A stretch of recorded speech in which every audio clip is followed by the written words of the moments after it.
कविजी तपाईको जन्ममिति 2047 हजुर 47 कति महिना जेठ महिना हजुर जेठको कति गते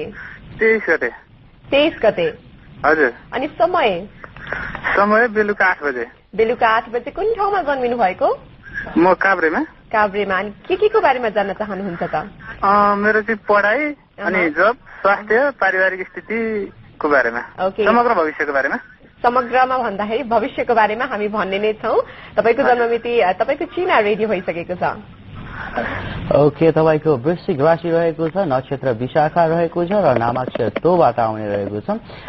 शिरमा शनि गएर बसेको छ यो कुण्डलीलाई धेरै नै राम्रो कुण्डली मानिन्छ विदेश यात्रा गरे भने धेरै नै फाइदा हुने खालको कुण्डली रहेको छ स्पेशली पश्चिमतिरको डाइरेक्सनतिर तपाई जान सक्नुहुन्छ र शिरमा चोटपटक पनि अलि धेरै नै लाग्छ मेकानिकल चीजहरुले चोटपटक लाग्छ अथवा एक्सिडेन्ट भएर चोटपटक लागेको दागहरु हुन सक्छ शिरमा भन्छ अहिलेसम्म कुनै दागहरु बसेको छ कि छैन शिरमा तपाईको कुनै दाग बसेको छ चोट लागेर हजुर शिरमा तपाईको टाउकोमा कुनै पनि दाग चोटहरु लागेर दाग बसेको छ चोट लागेको छ टाउकोमा ओके शिरमा चोटपटक लाग्न सक्ने सम्भावना अझै पनि हुन्छ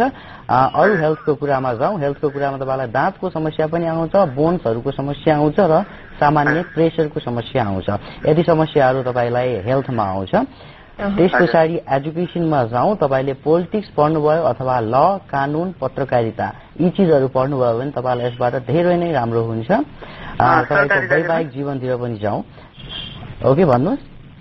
सरकारी जागिर कि यो प्राइभेटतिर सरकारी जागिर नै राम्रो हुन्छ तपाईलाई सूर्य तपाईको राम्रो छ सरकारी जागिर राम्रो हुन्छ ल पोलिटिक्स कानून मैले अहिले एउटा चाहिँ सरकारी जागिरमा ट्राई गरिरहेको छु हैन हजुर त्यसमा के हुन्छ होला त्यसमा अवश्य पनि तपाईलाई राम्रो हुन्छ अहिलेको समय तपाईलाई धेरै नै राम्रो समय चलिरहेको छ सूर्य भगवानको पूजा आजा गर्नु होला हनुमानको पाठ पढ्ने भन्छ हनुमानको पाठ पढ्दा पनि तपाईलाई राम्रो हुन्छ यो गर्नुभयो भने सफलता प्राप्त हुनुहुन्छ है अनि विवाह सम्बन्धी विवाह तपाईको अरेन्ज म्यारेज नै हुन्छ पूर्वतिरको डाइरेक्सनबाट हुन्छ लभ म्यारेज गर्नुभयो भने सफल हुँदैन अरेन्ज म्यारेज हुन्छ तपाईको राम्रो कलरहरु रहेको छ बृहस्पतिको लागि राम्रो तपाईको बृहस्पति ग्रह धेरै नै राम्रो छ त्यसैले बृहस्पतिको कलर नै पहेँलो कलर नै तपाईलाई धेरै नै राम्रो मान्छ र कालो कलर तपाईलाई धेरै नै राम्रो मान्छ पहेँलो र कालो कलर 3 र 9 अनि त्यसपछि थर्सडे र स्याटरडे